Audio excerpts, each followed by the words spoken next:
হচ্ছে নির্যাতিত মানুষের মুক্তির জন্য এই সংগ্রাম হয়েছিল 1971 সালে। আমরা তাদের পক্ষে নিই। সূরাতুন নিসার 75 নম্বর আয়াতে আল্লাহ সুবহানাহু ওয়া তাআলা বলছেন, তোমাদের কি হলো, তোমাদের শিশু, নাবালক, নারী, জুলুমকারী যারা রয়েছে, যারা আল্লাহ রাস্তায় রয়েছে, তাদেরকে যে নির্যাতন করা হয়, তাদেরকে রুখে দেওয়ার জন্য তোমরা কেন সংগ্রাম করো না? সূরা নিসা আয়াত নম্বর 75। তাহলে নির্যাতিত মানুষকে মুক্ত করার জন্যই এই স্বাধীনতা সংগ্রাম হয়েছিল। সময় শেষের দিকে এই জন্য টেনে বলছি। চতুর্থ নম্বর হচ্ছে দেশের উন্নতি ও শান্তির জন্য এই সংগ্রাম করা হয়েছিল। দেশের উন্নতি হোক। 1971 সালের পর যে রাষ্ট্র ক্ষমতায় যারা এসেছিল, এই দেশকে উন্নয়নের শিখরে নিয়ে যায় নাই, দুর্নীতিতে তারা সকলেই সর্বোচ্চ শিখরে নিয়ে গিয়েছিল। যায় না? যায় নাই? দেশের টাকা বিদেশে পাচার হয়েছিল, হয়েছে না হয় নাই? স্বাধীনতা সংগ্রামটা হলো কিসের জন্য, আর করলাম কি আমরা? শুধুমাত্র স্বাধীনতা যখন 26শে মার্চ আসে, ছাত্রছাত্রীদেরকে গান বাজনার মাধ্যমে মত্ত করে দিই, মূল শিক্ষা তাদেরকে দিকে দূরে সরে দেওয়ার কারণে আজকে জাতি আর কল্যাণ আসে না।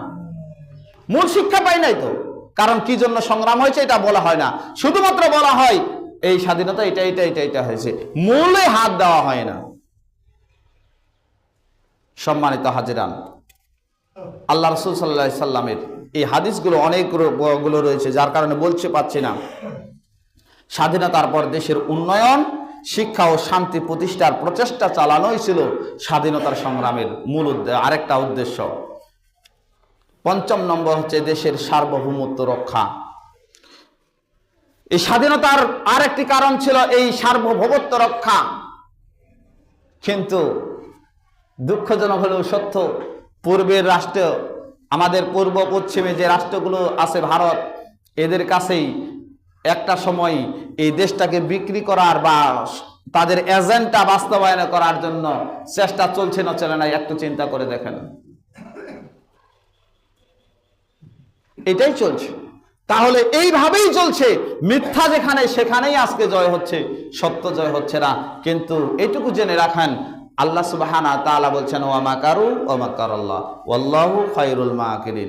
একদিন না একদিন তোমরা ষড়যন্ত্র করো আর আল্লাহ কৌশল করে, আর আল্লাহর কৌশল বিজয়ী হবে, এটা নিশ্চিত থাকেন। ইন্নাল্লাহা মা'আস সাবিরিন। ধৈর্য ধরুন, একদিন না একদিন বিজয় আসবে ইনশাআল্লাহ। আমরা বিশ্বাস করি, আশাবাদী, এই বাংলার জমিনে সহ সারা পৃথিবীর জমিনে একদিন না একদিন এই কোরআনের আলোয় আলোকিত হবে ইনশাআল্লাহ। আসুন, স্বাধীনতা সংগ্রামের মূল উদ্দেশ্য যেটা ছিল, এই স্বাধীনতা সংগ্রামের মূল শিক্ষা আপনাদের কাছে বলে শেষ করছি। প্রথম শিক্ষা হচ্ছে জুলুমের বিরুদ্ধে সংগ্রাম করা। 2 নম্বর শিক্ষা হচ্ছে ন্যায় ইনসাফ প্রতিষ্ঠা করা। 3 নম্বর হচ্ছে নির্যাতিতদের সাহায্য করা। 4 নম্বর শান্তি ও উন্নয়ন নিশ্চিত করা। 5 নম্বর দেশের মর্যাদা ও সার্বভৌমত্ব রক্ষা করা। এই 5টি কারণেই 1971 সালে স্বাধীনতা যুদ্ধ হয়েছিল। 9 মাস রক্তক্ষয়ী যুদ্ধের পরে আপনি আমি লাল সবুজের পতাকা একটি পেয়েছিলাম 1971 সালে 16 ডিসেম্বরে।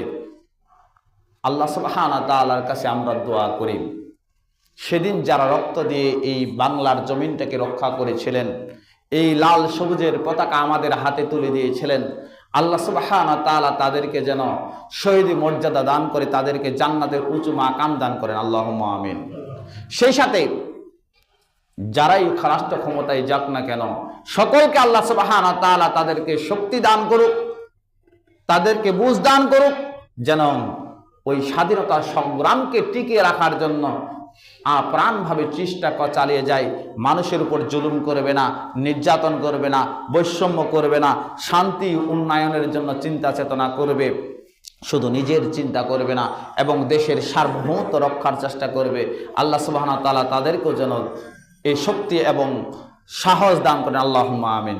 সম্মানিত হাজিরিন, আমাদের এই বাংলাদেশে কি আল্লাহ সুবহানাহু ওয়া তাআলা যেন কোরআনের আলোয় আলোকিত করার এবং কোরআনকে সংবিধান হিসেবে গঠন তৈরি হওয়ার একটা পরিবেশ যেন তৈরি করে দেন আল্লাহুম্মা আমিন।